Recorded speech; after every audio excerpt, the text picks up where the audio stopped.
Vous voyez ce runway là? Il est vide, mais ce soir, il va être rempli.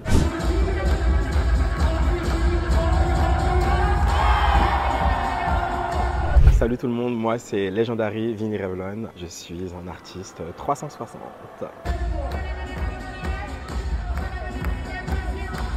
Alors le voguing, ça vient des États-Unis. C'est pas juste une danse, c'est vraiment une culture. Moi, ce que je fais, c'est le Vogue Femme. Le Vogue Femme qui a été créé dans les années 70 par les femmes trans, racisées. Mais ça va vraiment au-delà de la danse. C'est une communauté qu'on appelle la ballroom scene, une communauté qui a été créée dans les années 60 par le biais de Roger, par des concours de beauté de drag queens qui ont été gagnés uniquement par les blanches. Et les drag queens racisées se sont dit, fuck, on va créer notre propre espace et avec nos propres règles et on vous emmène.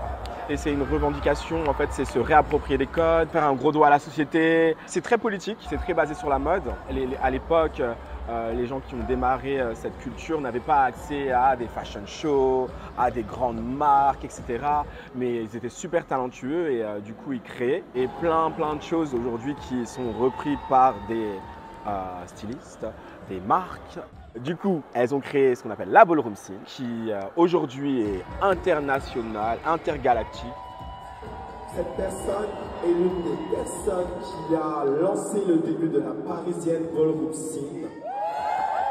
Ce n'est pas qu'à Paris que le voguing prend place, même si Paris c'est la capitale du voguing. Aujourd'hui, il y a Bordeaux, il y a Nantes, il y a Rennes, il y a Metz.